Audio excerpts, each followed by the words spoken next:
Hello and welcome to TV-Marywood. Today is Friday, May 1st, our last broadcast of the spring semester.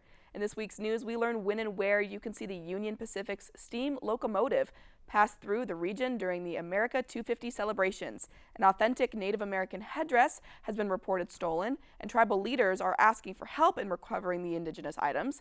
And we look forward to the Pennsylvania primary elections, which are coming up on May 19th. The United States celebrates its 250th birthday this year, and as part of the celebration, America's largest operational steam locomotive is touring the nation on a historic coast-to-coast rail excursion. Union Pacific's Big Boy number 4014 is steaming its way into NEPA with what is sure to be a memorable passage over the Tunkhannock Creek Viaduct in Nicholson on June 13th at 10 a.m. The iron engineering marvel will then make its way to Nusquehoning and the Union Pacific Museum, where patrons can buy tickets for a closed public display. And from there, the Big Boy will chug on to the Steamtown National Historic Site in Scranton, where it will be on public display on June 15th and 16th, with ticketed viewing available from 9:30 a.m. to 4 p.m. The 1.2 million ton locomotive departs Scranton on July 1st and passes through Jim Thorpe on its way to the next public viewing opportunity in Reading on July 2nd.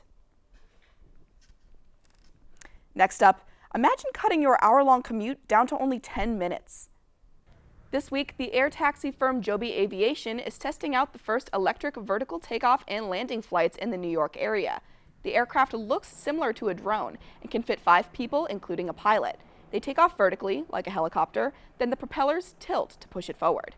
The company says they are quieter than helicopters and produce 0 emissions. The company is in the final stages of FAA certification.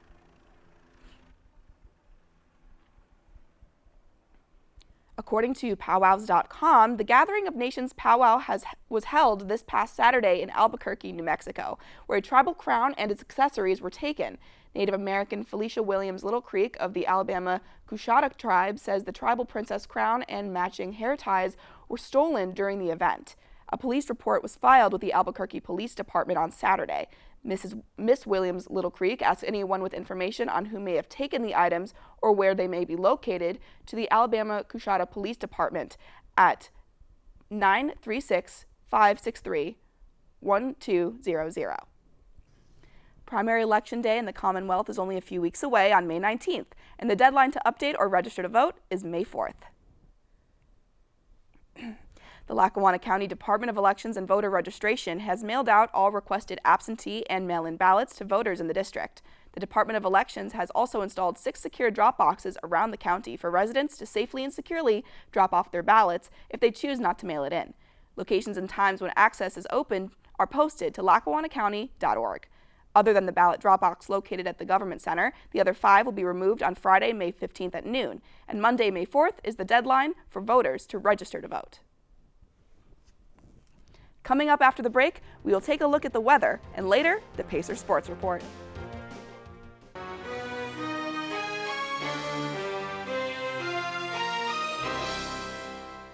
Next up, we turn it over to the weather as we head into May. How's it looking for this week?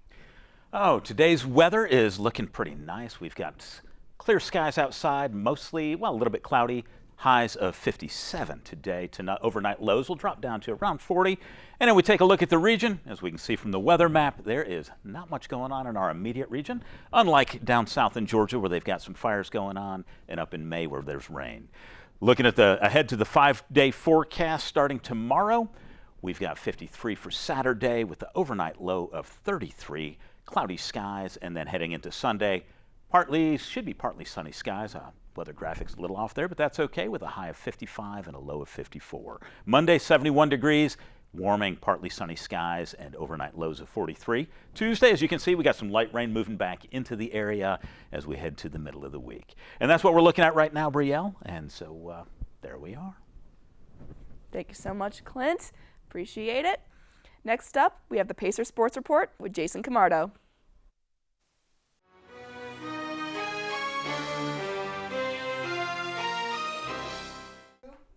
Thanks, Brielle. It was a competitive week for Marywood-University athletics as teams continue through the final stretch of the spring season. We'll start on the diamond where the Pacers baseball team lost a series to Marywood-University. Marywood opened things up at home with a strong 2-0 shutout win backed by a dominant performance on the mound by Noah Trigger. The momentum shifted on the road the following day as the Pacers dropped both ends of a doubleheader, falling 4-0 in Game 1 and 9-8 in a close battle in Game 2, where the offense showed fight but came up just short.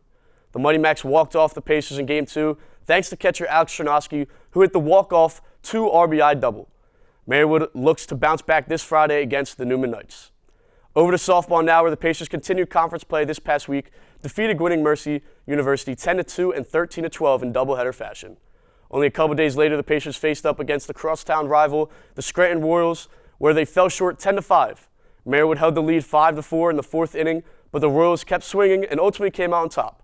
The Pacers are now traveling to Arlington, Virginia, to face the Newman Knights this Saturday in the Atlantic East Conference playoffs.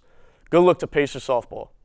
On the men's lacrosse side, it was win or go home in the Atlantic East Conference semifinals, and Marywood-University saw its season come to a close, falling to Marymount-University 11-5. The Pacers came out ready to compete, but Marymount found another gear in the second half, creating separation and never looking back. Marywood kept battling until the final whistle, but the deficit proved too much to overcome. Still a hard-fought season for the Pacers, who showed resilience all year long and made the presence felt. In the conference, moving on to women's lacrosse, where the Pacers continue to dominate after defeating the 3-seeded Marymount Saints in the AEC semifinals. Smith led the charge for the Pacers with a game-high 5 goals. Marywood now travels on the road, looking to defeat the 1-seeded Newman Knights. Good luck to the lacrosse team. Overall, a week of ups and downs, but plenty of fight from the Pacers as postseason play approaches. That's all for your Marywood Sports Report. I'm Jason Camardo. Thanks so much, Jason. Next, a first grader from Montville, New Jersey, knows how to dress for success. And now, he is the inspiration behind a children's book due to a simple choice that helped him stand out. Amanda Eustace introduces us and shows us how he's helping others be their most authentic selves. Inside Ms. Estevez's first grade class at William Mason Elementary School in Montville, in a sea of backpacks and school supplies, one student stands out. Jordan Disler, not because he's trying to be different, but because he simply is. Every morning I say to myself, I'm not dressed out a tie. And around his neck, his trademark. This was my first tie. My grandma got it, and this is the one that got me started. Even though it's still ripping, I still have it because every time I look at this, I remember it. Dozens of ties, each with its own story, each one shaping him and others in ways he never expected.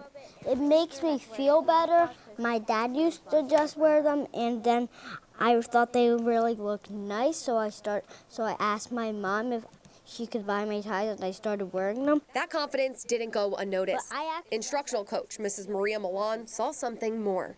Inspiration. There has to be a special reason why you're wearing a tie. You just look so fancy. He says, I just like it. And that inspired Mrs. Milan to write Jordan Fisher Wears a Tie, fulfilling her dream of becoming a children's author. Soon more kids started showing up to school in ties. The book shines a spotlight on a young boy whose bold style teaches a lesson in strength, even for the teacher. We're trained to teach children. We're trained to, impart our knowledge and inspire them, hopefully. And the fact that he inspired me, that's really the most exciting and most heartfelt thing for me. Pierce asked me like a few days ago, am I going to wear ties in second grade? And I told him I'll have to think about that. That's right. But I think I have my answer. Yes, I will. Student and teacher, and the ties that bind them together. And that's going to do it for this week's news and a wrap on the spring 2026 semester. Here's a final look at the weather for the next few days.